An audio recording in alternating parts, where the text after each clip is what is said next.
살아계신 하나님, 말씀하시는 하나님, 오늘도 이 가운데 함께해 주심을 믿고 감사드립니다. 부족한 자는 감추시고 오직 주께서 사랑하는 청년들을 만나 주시옵소서. 감사드리고 예수님 이름으로 기도드렸습니다. 아멘. 지금 2시 28분이네요. 네, 여러분 알고 계시죠? 이렇게 티나지 않게.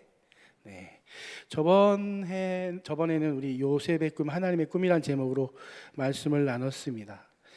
요셉의 꿈 이야기지만 그 꿈의 출처와 또 성취가 하나님께 달려 있다는 의미로 이제 요셉의 꿈, 하나님의 꿈이란 제목을 정했다고 말씀드렸었죠. 그리고 사람의 눈에 볼 때는 시련과 안 좋은 일들, 고난, 나쁜 일들 같은 게 그냥 나쁘고 발생하지 말아야 될 일들인 것처럼 생각질 수 있지만 하나님의 계획 안에서는 우리 하나님은 전능하시고 능하신 하나님이시기 때문에 좋은 일만 가지고 일하실 수 있는 분이 아니라 능히 악한 일들 또한도 사용할 수 있는 분이기에 그런 어렵고 힘든 일들 속에서도 하나님의 계획은 반드시 실행된다고 말씀드리면서 하나님의 꿈에 대해서 말씀을 드렸습니다. 오늘은 이제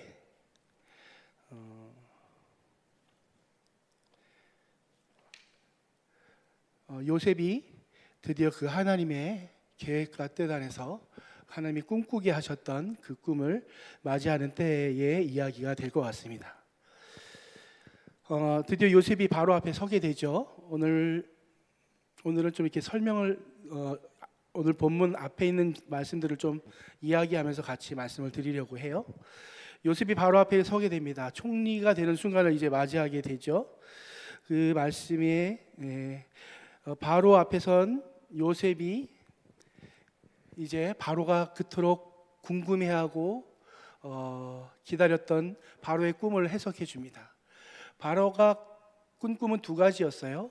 근데 바로가 이 꿈 첫 번째 꿈은 이제 소에 대한 꿈이었어요. 암소 7마리가 나타났어요. 살찐 암소, 아주 풍요를 상징하고 풍요로운 암소 7마리가 나서 평화롭게 풀을 뜯는데 갑자기 이제 흉한 암소가 나타나기 시작합니다. 7마리의 그 흉한 암소가 7마리 암소를 잡아먹는 꿈을 꾸죠. 그리고 깹니다. 놀라서 깨겠죠. 그리고 또 한 번 꿈을 꿉니다. 이번엔 이삭에 대한 꿈이에요. 아주 풍성하고 충만한 이삭이 7가지가 났어요. 근데 동풍에 바짝 마른 이삭 7가지가 또 다시 일어나는 겁니다. 그리고 그 7 흉한 동풍에 바싹 마른 그 7 이삭이 아까 처음에 나왔던 풍성한 7 그 이삭을 다 이렇게 삼키는 장면들을 꿈꾸게 되죠. 두 개의 꿈을 꾸고 이제 바로가 깹니다. 바로가 너무 괴로워하죠. 꿈은 심상치 않은데 도저히 모르겠어요. 애굽의 많은 술사들과 사람을 불렀지만 이 꿈을 해석해 줄 사람이 없습니다. 술사들이 이렇게 얘기해요. 꿈 얘기를 먼저 해 주십시오. 그럼 저희가 풀어드리겠습니다. 바로가 바보가 아니죠. 니네가 맞춰야 되는데 니네가 먼저 내가 무슨 꿈 꿨는지까지 다 맞춰라 얘기합니다. 꿈 풀 자가 없습니다. 그리고 그때 그 감옥에 갇혔을 때 요셉이 꿈을 해석해주고 풀려날까라고 말해주었던 술 맡은 간원장이 그제 생각이 나는 거죠. 요셉이 생각나서 요셉을 천거합니다. 그리고 바로가 요셉을 불러 올리죠. 그게 이제 오늘 나오는 말씀의 이제 배경들 이야기입니다. 바로가 그렇게 괴로워할 만큼 이 꿈은 사실 굉장히 너무너무 중요한 꿈이었어요. 바로 개인의 문제가 아니라 국가적인 중대사가 담겨져 있는 꿈이었죠. 꿈의 내용은 이렇습니다. 7년의 풍년이 올 것이고 그 뒤에 7년의 흉년이 오는데 이 7년의 흉년이 얼마나 흉한지 앞에 7년의 풍년은 기억도 나지 않고 그 흉년으로 어려움을 겪게 될 것이라, 큰 흉년이 올 것이라는 이런 꿈이었어요. 꿈의 이미지가 비슷한 게 두 가지죠. 7개라는 숫자가 나는 꿈도, 풍성한 것이 흉한 것에 잡아먹히는 꿈도, 이게 비슷한 꿈을 바로가 2번 연달아 꿨죠. 여러분 오늘 그 부분을 요셉이 해석해 줄 때 뭐라고 그러냐면, 이렇게 이미지가 비슷한 꿈을 2개를 연달아 꿈을 꾼 이유는 하나님이 그것을 하기로 이미 결정했기 때문입니다. 그러니까 지금 이 사안이 아주 긴박한 상황이라고 바로에게 이야기해 주면서 꿈을 해석해 주는 겁니다. 근데 바로에게 요셉이 꿈만 해석해 준 게 아니에요. 꿈 꿈만 해석해 준 게 아니라 제안을 해요. 제안을. 저는 어렸을 때 참 많은 문제 제기를 했던 사람 중에 한 명입니다. 아주 좀 까칠했었어요. 그런데 지나고 보니까 참 너무 죄송하더라고요. 문제 제기는 했지만 대안은 말하지 않으면서 항상 문제 제기를 했던 것 같은데, 여러분 나이 때, 청년 때 그게 장점이기도 하고 또 그러기 쉬운 성향이기도 합니다. 그런데 우리가 좀 더 발전적으로 되려면 오늘 요셉처럼 그 제안까지 할 수 있으면 아마 더 큰 사람이 되지 않을까 싶어요. 바로 앞에 요셉이 그랬어요. 제안을 내립니다. 어떤 제안이냐면, 이런 일은 분명히 닥칠 것이라고 이제 꿈이 나타났고 하나님 분명히 그렇게 하시기로 결정한 거니까 사람을, 지혜로운 사람 한 명을 뽑아라. 그래서 그 사람을 통해서 7년 풍년 때 그냥 먹고 놀지 말고 그걸 잘 저장했다가 흉년이 왔을 때를 대비하라 라고 이야기를 해줍니다. 요셉이 이렇게 제안을 하자 그 얘기를 들은, 거기 바로만 있는 게 아니라 바로의 신하들도 다 있었죠. 그 이야기를 들은 바로와 바로의 신하들이 다 좋게 여겼다고 성경에 써져 있어요. 그러자 바로가 신하들 앞에서 말하죠. 요셉을 총리로 세우겠다고. 그때 바로가 이렇게 얘기합니다. 39절, 오늘 본문 말씀은 아니에요.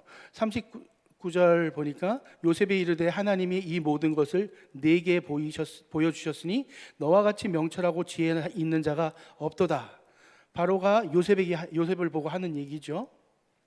그리고 40절에 이렇게 말합니다. 바로가 너는 내 집을 다스리라. 내 백성이 다 내 명령을 복종하리라. 내가 너보다 높은 것은 내 왕자뿐이라.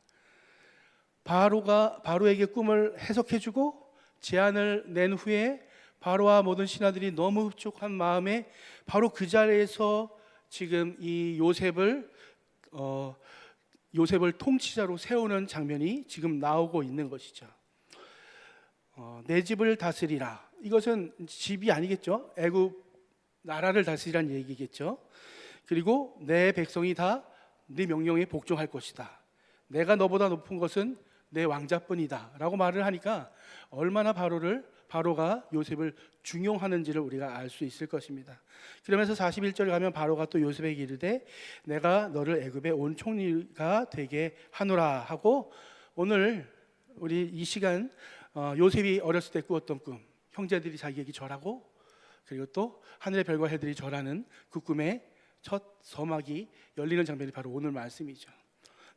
오늘 요 39절 말씀을 지나가기 전에 한번 살펴볼 필요가 있는 게요, 40절 보니까 너는 내 집을 다스리라라고 얘기하잖아요. 내 나라를 다스리라고 얘기하지 않았어요. 그리고 실제로도 우리말 성경만 내 집이라고 된 게 아니라 히브리어로 집은 베트라고 하거든요. 근데 히브리 말로 베트라고 집이라고 써져 있어요. 그 어원이 같은 단어를 씁니다. 네, 여러분 가만 생각해 보세요. 요셉이 제일 먼저 팔려가서 간 곳이 어디죠? 보디발 집에 뭘 맡았을까요? 성경에는 가정 총무를 맡았다고 나와 있거든요. 근데 그 원어로 보면 어떻게 써 있냐면 그 집이라고 써 있어요. 베트라는 단어를 똑같이 씁니다. 그래서 거기 보면은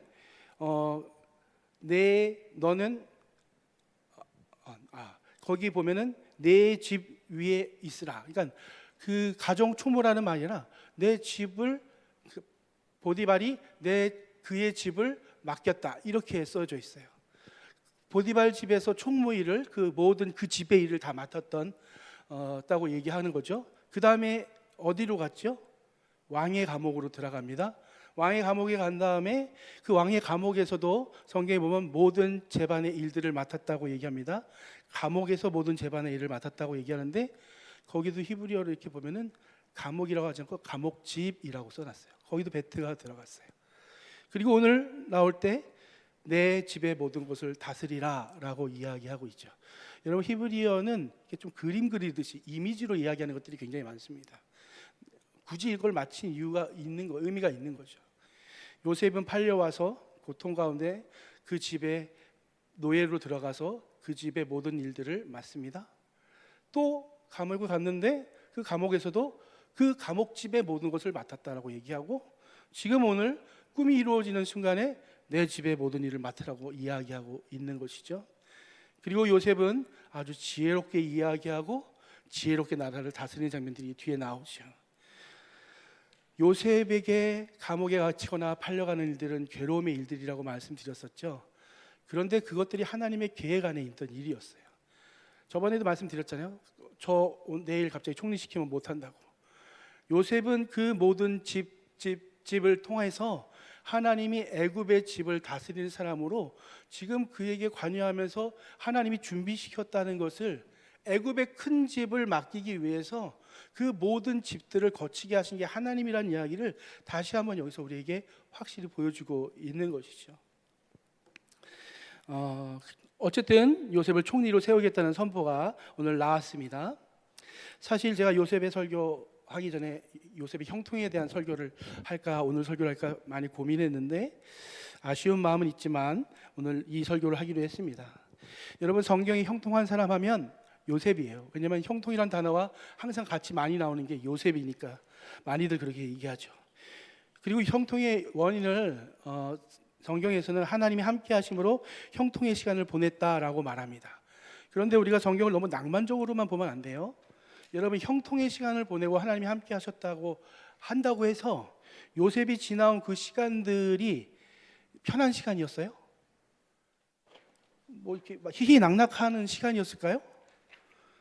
고난의 시간이었죠. 노예로 팔려갔잖아요. 오늘날 시대도 아닌 그 옛날의 노예는 어떤 처지였겠어요? 또 감옥에 들어갔잖아요. 감옥이 편했을까요? 그렇지 않았겠죠. 그 하나님이 함께 하심으로 말미암아 그 모든 일들을 견디고 믿음을 지킬 수 있었겠지만 그가 보낸 시간이 행복한 시간이 아니었던 것은 분명합니다. 그 시간들을 즐겼던 것도 아니었을 거예요. 즐겼으면 변태지 그거는, 그렇죠?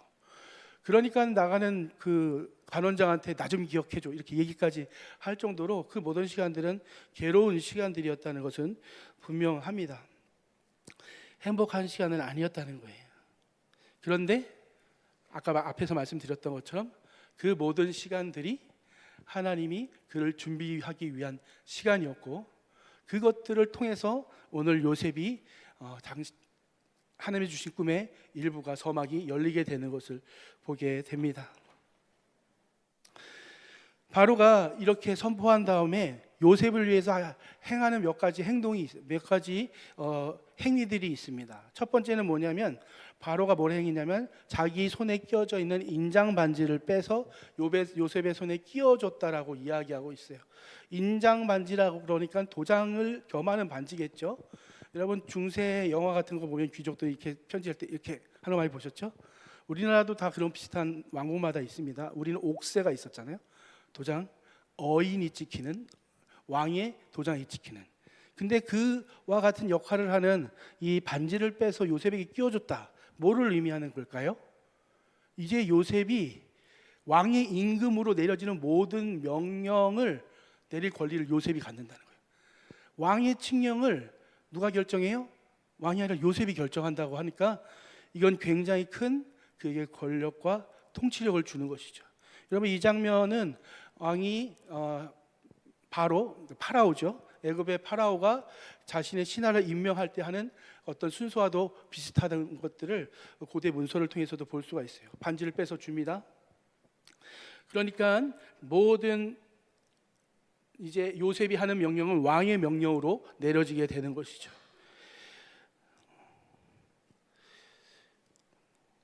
이집트 최고의 권위의 칙령이 누가 내려요? 요셉이 내린다는 것을 이야기해 줍니다. 두 번째로 뭘 하냐면 옷을 입혀줍니다. 옷을. 성경에 세마포 옷을 입혀줬다고 얘기하죠. 그 방금 전까지 요셉은 감옥에 있었잖아요. 근데 감옥에서 나올 때 성경에는 안 나와 있지만 감옥에서 입고 있던 더럽고 냄새나는 옷 그대로 입고 아마 파라오 앞에 서게 하진 않았을 거예요. 다른 옷으로 뭔가 갈아입기는 했겠죠. 그렇지만 지금 입히는 이 세마포 옷은 아마포라고 해서 린넨입니다. 린넨. 근데 이 린넨은 왕족하고 귀족만 입었다 하고 얘기하는 설도 있지만 사실 많은 이집트 서민들도 입었었어요. 다만 이 질의 차이가 있었죠. 그래서 왕족이나 귀족들은 더 좋은 질의 이 세마포, 아마포 옷을, 린넨 옷을 입었죠. 아마 지금 입혀주는, 요셉에게 입혀주는 옷은 고위 관직자들이 입는 그 질 좋은 세마포 옷, 아마포 옷을 입혔을 겁니다. 그리고 그에 합당한 이와 같은 옷을 입히는 것은 이제 그를 감옥의 신분이 아닌 그의 총리의 신분에 알맞은 사람으로 이제 꾸며주기 위해서 그와 같이 하는 것이죠. 그리고 금사슬을 이렇게 씌워줬다고 얘기해요. 여러분 파라오가 이렇게 옛날 뭐 파라오 생각 한번 해보세요. 목걸이를 이렇게 하는데 이렇게 줄이 이렇게 된 쭉쭉쭉쭉 된 목걸이 같은 거 쓴 거 기억나세요?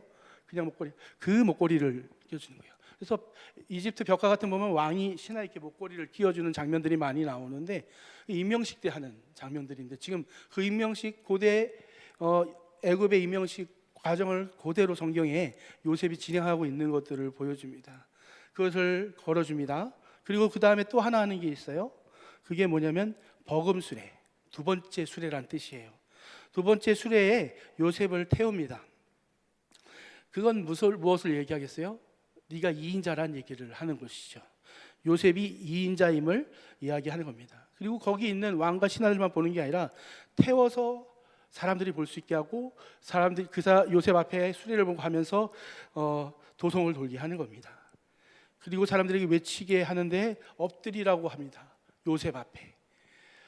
이것은 요셉의 명령에 순종해야 된다는 것들을 지금 선포하고 바로의 말처럼 따라야 된다는 것들을 지금 애굽의 이 도성에 사는 시민들에게도까지 확실히 보여주고 있는 것이죠. 요셉을 총리로 세우면서 이런 몇 가지 이 행위들은 요셉의 권위를 높여주고 세워주는 역할들을 하는 겁니다. 그리고 나서 요셉에게 바로가 말합니다. 바로가 요셉에게 이르되 나는 바로라 애굽 온 땅에서 내 허락 없이 너 요셉 허락 없이 수족을 놀릴 자가 없도다. 무슨 말이겠어요? 손발 움직이지 말라는 얘기가 아니라 네가 너의 명령 아니고는 아무도 움직이지 못한다. 너의 명령을 모두 따라야 될 것이다. 따르게 그러니까 요셉에게 그런 힘을 주었다고 얘기하는 거죠. 네가 다 결정하라라고 얘기합니다. 이제까지처럼 보디발 집에서도 다 했잖아요. 감옥에서도 다 했잖아요. 지금 여기서도 다 하고 있는 거죠.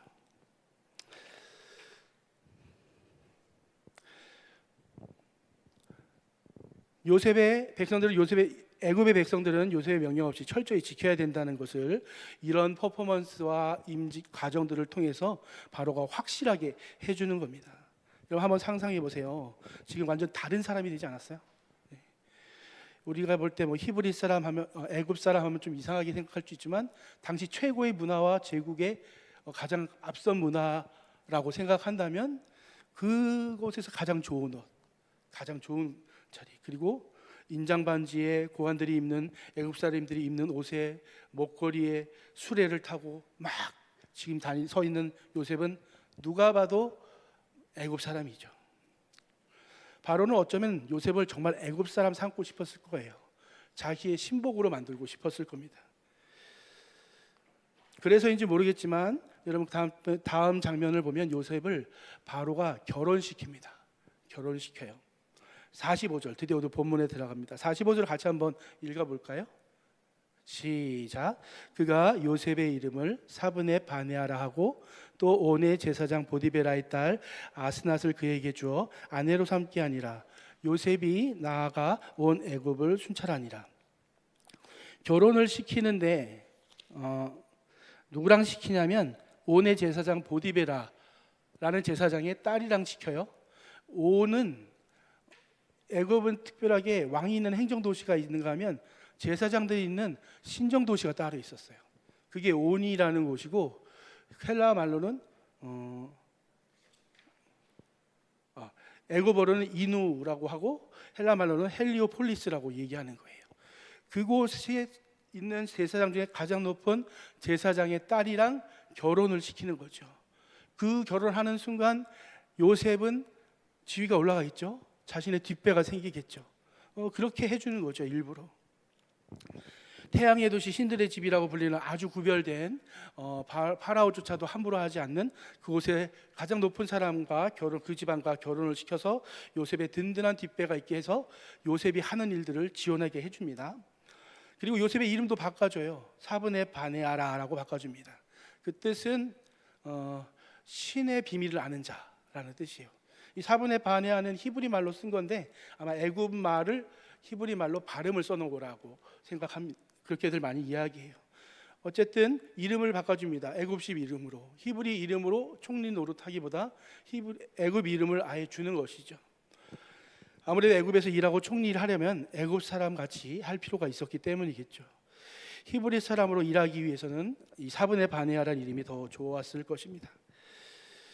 결국 요셉은 배경이 든든한 애굽 사람과 결혼하고 애굽의 이름도 바뀌고, 이제 이로써 요셉은 실질적으로나 공식적으로나 애굽이라는 대제국의 확실한 2인자가 되는 것이죠.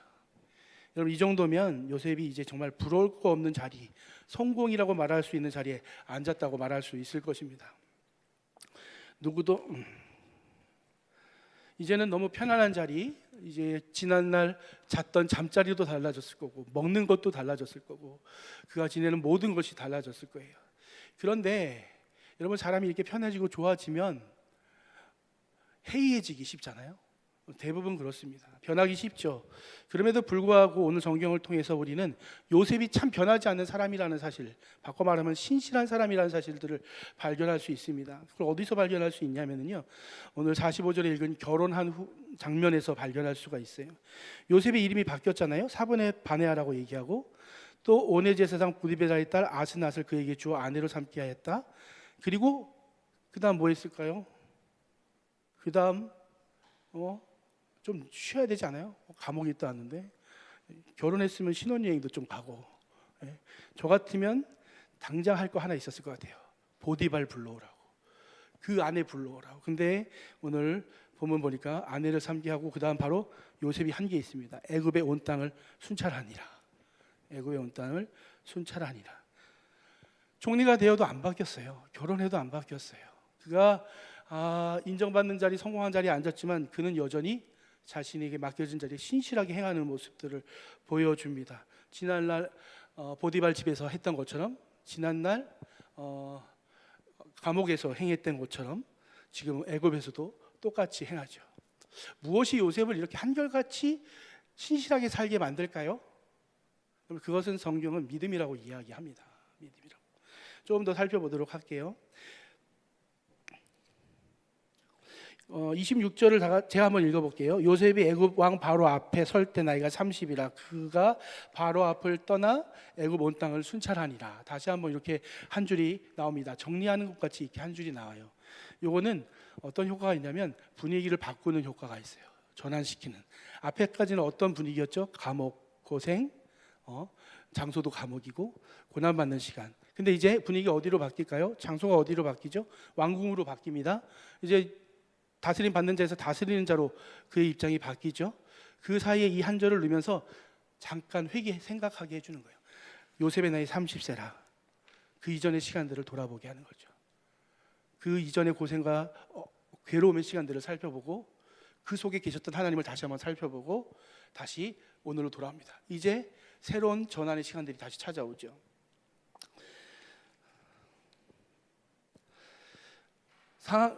그가 있는 장소가 변하고 상황이 변하고 모든 것이 바뀌었지만 그는 역시 최선을 다합니다. 그가 어떻게 일을 했는지가 46절 49절에 나오는데 제가 읽어드릴게요. 요셉이 애굽 왕 바로 앞에 설 때 30세라 그가 바로 앞을 떠나 애굽 온 땅을 순찰하니 7해 풍년의 토지 소출이 심히 많은지라 요셉이 애굽 땅에 있는 그 7년 곡물을 거두어 각 성에 저장하되 각 성읍 주위의 밭의 곡물을 그 성읍 중에 쌓아두매 쌓아둔 곡식이 바다모래같이 심이 많아 세기를 그쳤으니 그 수가 한이 없었음이었더라. 여러분, 얼마나 많은 일들이 그가 해야 됐을까요? 곡식을 걷어들이는 일, 그 걷어들일 곡식을 어디에다가 저장할지, 저장할 그 장소는 어디에다 만들지, 만드는 일들, 어마어마한 일들이, 걷어들일 양이 많은 만큼 할 일들이 정말 많았을 겁니다. 눈꽃 뜰 새 없이 바빴을 거예요. 그렇게 최선을 다해서 합니다. 그렇지만 하나님이 말씀하신 그 말씀이 얼마나 확실한지 더 이상은 수를 셀 수 없을 정도까지 되게 되고 그만큼 풍년이 임했다고 성경은 얘기합니다. 요셉은 지금도 자기 맡은 자리에서 아주 잘 하고 있죠. 여러분, 사람은 참 잘 변하죠. 그래서 그런 이야기들 한자어 같은 것도 많이 있죠. 조변 섞게 한다, 이런 말도 있고, 화장실 들어갈 때랑 나올 때 마음이 다르다, 이런 말들 많이 있습니다. 왜 그럴까요? 그게 인간의 본성이기 때문이죠. 참 잘 변합니다. 애굽 이스라엘 사람들도 잘 변해요. 저희들처럼 광야에서 만나 먹고 살다가 드디어 가나안 땅 들어가서 그 땅에 있는 것들을 먹고 집 짓고 살고 편해지기 시작하자 이스라엘 사람들 변하고 하나님 말씀 안 듣잖아요. 그 위대한 다윗 왕도 정쟁터에서 쫓겨다니면서 사울왕이 사울왕의 옷자락만 베고도 회개했던 그 사울이 드디어 왕이 되고 왕궁에서 전쟁터 나가지 않고 편안한 왕궁에 있을 때 그가 바세바의 유혹에 바세바를 범하게 되는 일들이 나오게 됩니다. 우리는 참 편안한 삶을 추구하고 좋은 시간과 여건 그런 시간들을 참 바라고 기대하지만 또 그러면 한편으로 정말 하나님 앞에 감사하며 잘할 것 같지만 참 사람이 간사하고 인생이 이렇게 만만치 않은 것 같아요. 오히려 그때 더 감사하고 하나님 앞에 잘해야 되는데 오히려 그것에 매몰되어서 하나님을 잃어버릴 때가 참 많은 것 같습니다. 대부분 사람들이 그래서 나태해지고 또 하나님이 복 주신 하나님을 잊어버리고 오늘 성경 보면 요셉처럼 신실하지 못하고 살아가는 것을 많이 보게 됩니다. 여러분들은 어느 쪽에 속하시나요? 저는 요셉이랑은 달랐던 것 같아요. 맡은 일을 열심히 하는 것뿐만 아니라 요셉이 여러분 그가 신앙에 있어도 하나님 앞에 변하지 않았다는 것을 우리는 오늘 본문에서도 찾아볼 수가 있어요. 그게 무엇이냐고 하면 결혼하는 장면에서 결혼하고 자식을 낳는 장면에서 말씀이 나옵니다. 제가 시간이 없으니까 말씀드릴게요.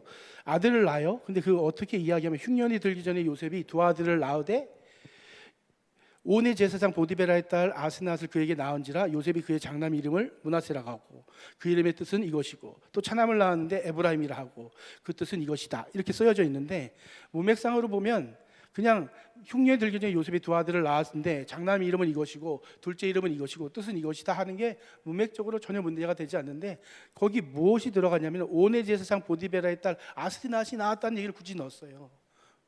왜 넣었을까요?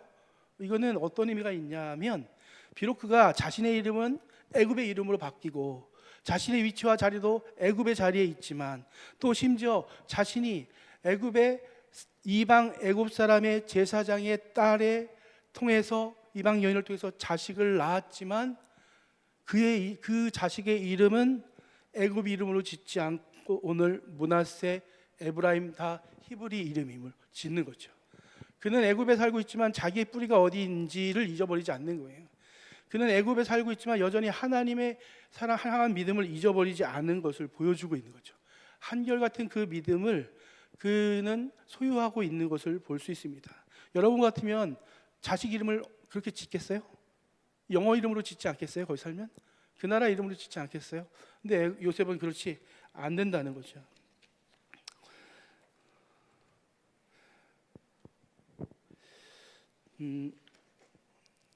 그리고 므낫세로 이름을 지었죠. 므낫세의 이름의 뜻은 뭐냐면 잊어버린다는 뜻이에요. 그리고 그 이름의 해석을 이렇게 얘기합니다. 하나님이 나로 수고를 잊어버리게 하셨다. 수고는 일하느라고 너무 수고했어. 그 수고가 아니라 고통이라는 뜻이에요. 이 수고는 고통이라는 단어입니다. 하나님이 나로 고통을 잊어버리게 하셨다는 거예요. 어떻게요? 지금 이렇게 나를 보상해 주심으로 내가 이 자리에 앉은 것이 하나님이 나에게 행하신 일이라는 것을 바로가 아니라 하나님이 행하셨다는 것을 여전히 믿고 붙잡고 있는 거죠. 고통을 그가 잊어버렸을까요? 여전히 자기를 힘들게 한 사람들 다 기억할 겁니다. 근데 잊어버렸다는 것은 하나님이 갚아주셨다, 하나님께서 보응해 주셨다라는 것을 얘기하고 그가 보디발 집에서 내가 하나님 앞에 어떻게 죄를 짓겠습니까? 주인 앞에 죄를 짓겠습니까? 라고 말하지 않고 하나님 앞에 죄를 짓겠습니까? 라고 말한 것과 동일한 그 믿음을 가지고 지금도 자신의 복과 수고에 대한 보상이 바로가 아니라 하나님임을 고백하고 있는 것이죠. 히브리 이름으로 자식의 이름을 지으면서 에브라임은 또 뭐예요? 두 배의 축복이라는 의미를 가지고 있습니다. 두 배의 축복이라는 의미를 하나님이 넉넉히 보상해 주셨다는 의미를 갖고 있죠. 여러분 요셉은 그가 어려울 때만 하나님을 붙잡은 게 아니라 잘 되고 성공하고 행복하고 좋은 자리에 있을 때도 하나님 앞에 그가 가진 신실한 믿음으로 말미암아 그의 삶의 신실함을 동일하게 보이는 것들을 볼 수 있습니다.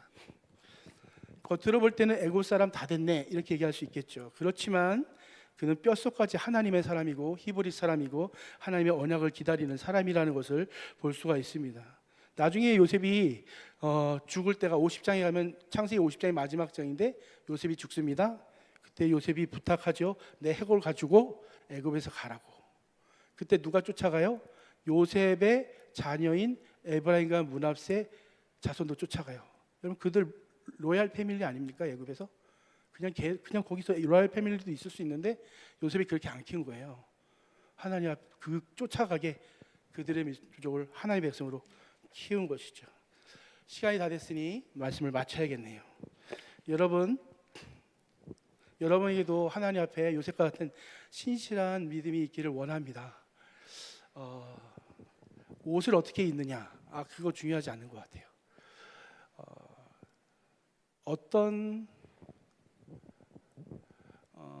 겉에 어떤 모양을 두르고 있느냐, 그거 별로 중요하지 않습니다.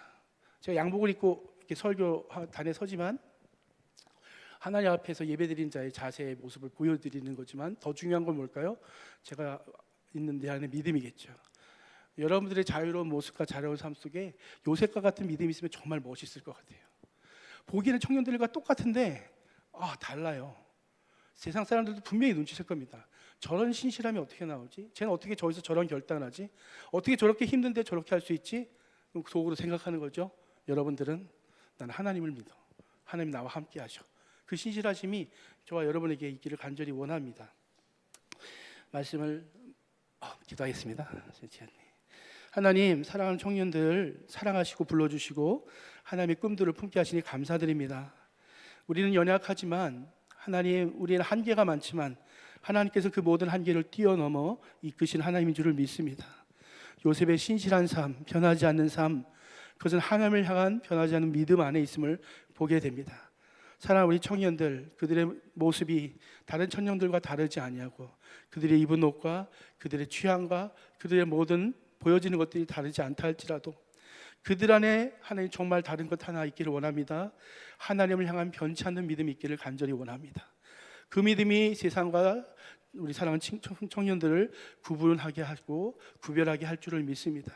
은혜 베풀어 주시어서 하나님 앞에 신실한 자로 믿음을 가지고 삶에서도 신실하게 살아갈 수 있도록 인도하여 주시옵소서. 예수님의 이름으로 기도드렸습니다. 아멘. 준비하신 시간이 많이 지났으므로 우리 봉헌 시간 갖겠습니다.